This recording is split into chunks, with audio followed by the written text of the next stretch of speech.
Main thing you'll find in these desks are just coins that let you buy in-game objects. Yay.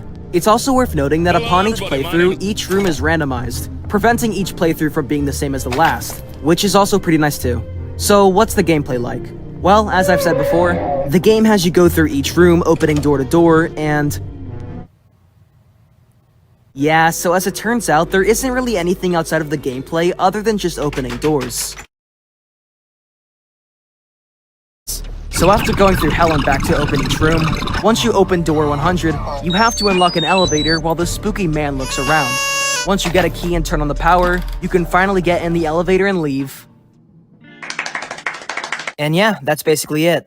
While I will say that the controls and the looks of the game are very well made, there isn't really much past that, as the gameplay is just opening door to door while you hide from various monsters. I mean, it's not just doors. You also go through things like vents too, but you get my idea.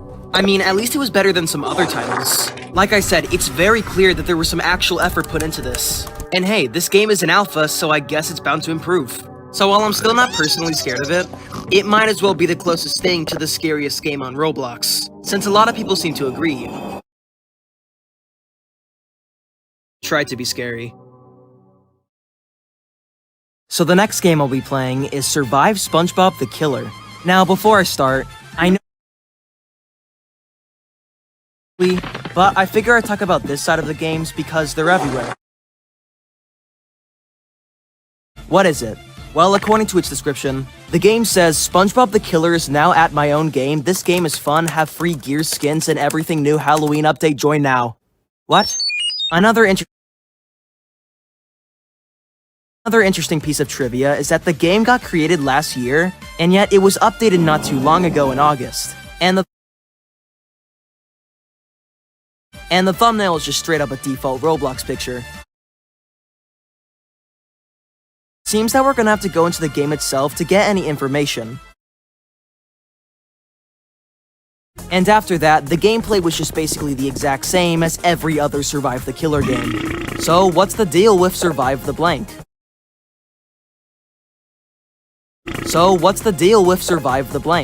Well, the idea of it is obviously having you survive some entity. Again, the one I chose was SpongeBob, but look up any other character and you'll find it. I decided to choose SpongeBob since, I don't know, The maps of these survival games also like to revolve around this tree as a key feature to it. I don't know exactly why this is, as I don't map for Roblox, but it's most likely because this is a default preset when making maps. Some other features that these survival games have in common is a generic blue sky, a grassy flat map, and tons of skins for you to equip. Oh, and of course the most common thing all these... Like for instance, the developer of the map I'm playing on decided to spawn in a bunch of props down to the ground, where you'll find things like SpongeBob's house floating, the Krusty Krab, and this Halloween street. And yeah, that's the entire game. There's nothing to it, but it makes sense as...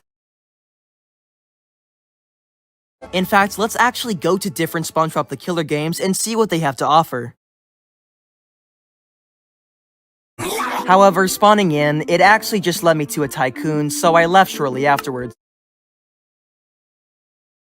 Some SpongeBob houses. SpongeBob himself was headless for some reason, and naturally he tried to kill me the moment I spawned in. Conclusion, most of the Survive the Killer titles are just brainless games featuring a brainless monster.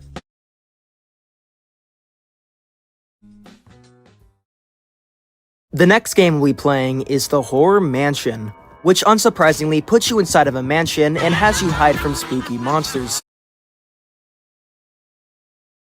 Made by Rat's Jumper, the game was made back in 2019 and has a total visit count of 24 million. The description is pretty vague, with it just simply reading the twisted side of the horror mansion. Mostly the unsettling killers arrive.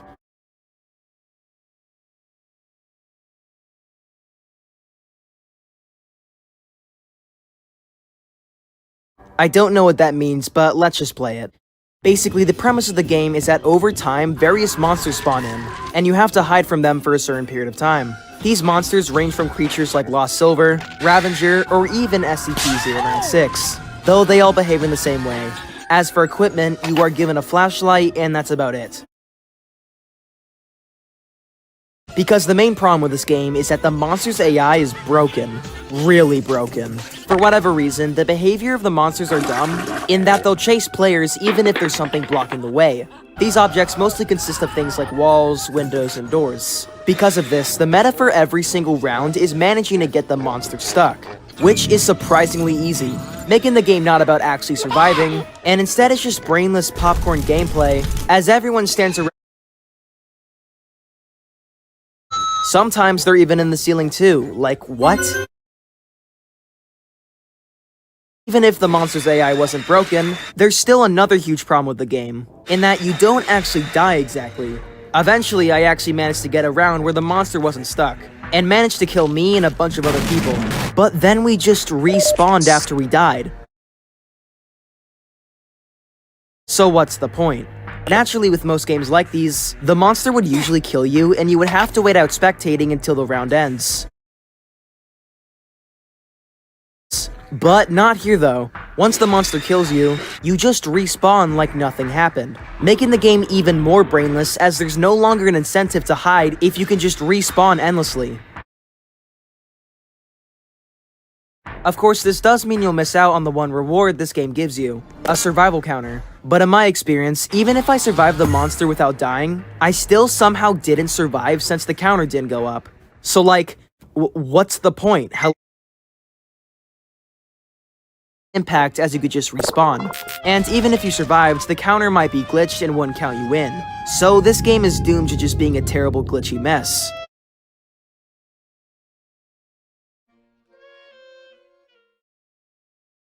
So for the next game, let's take a look at one called Smile, which hardly is even a game at all, but I'll explain that later. Interestingly, the only thing that the description said is /ePrey, with a collective visits of over 16 million, and the ratings almost being half and half. Oh no. So with all that information out of the way, we can now load it. The first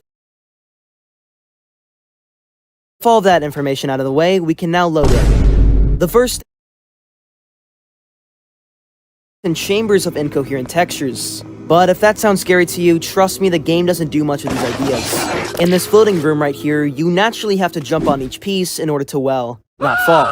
But then eventually the blocks stop and I didn't know what to do past that. It was only until this guy started floating that I realized I could progress just by simply being God. And after that, I was then teleported into a room where the game told me to run. But in spite of that, I didn't run, and nothing happened.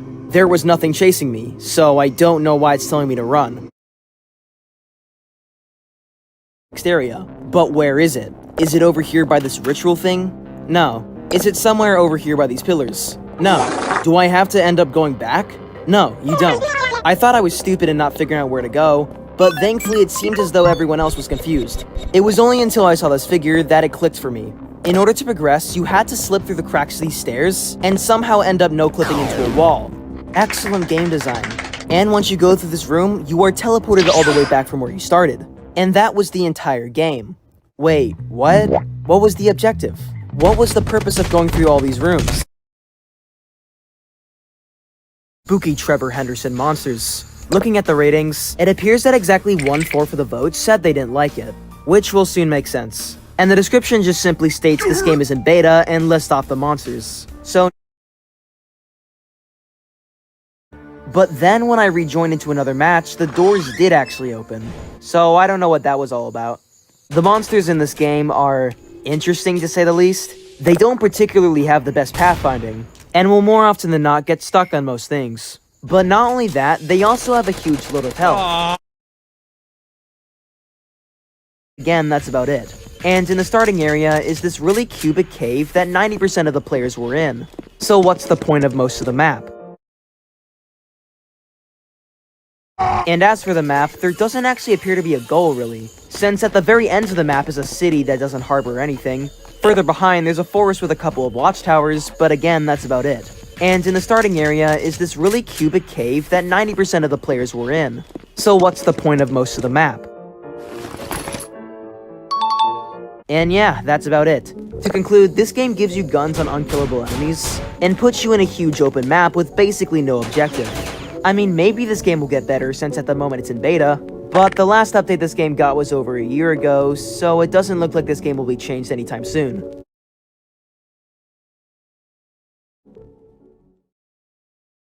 The next game we'll be playing is 3 Nightmares, where you go around various levels and have to complete some puzzles. For this game, I decided to bring my friend Face Floyd into this. You have a very lovely eyes. Let me tell you a story. No. Now, unlike most of the games we've been playing up to this point, this game does put up some pretty decent horror design. Remember how I said Doors is the closest thing to an actual horror game in Roblox? Well, this is a close second. Spawning in, after walking down this hallway, you are given 3 rooms to go in. That being either Lonely House. Another problem that this game has is that it's too dark. Now, I know that darkness is supposed to be a horror element in most games, but Christ, even with the flashlight on, I just couldn't see a dang thing. And it also didn't help that the screen had an annoying static effect. Thankfully, we realized that we could disable it in options and quickly turned it off. But even then, the maps were still really hard to see. As we were the only players in the server, with a total visit count of just 6 million, which isn't really that bad, but for Roblox standards that isn't much. But with all of that being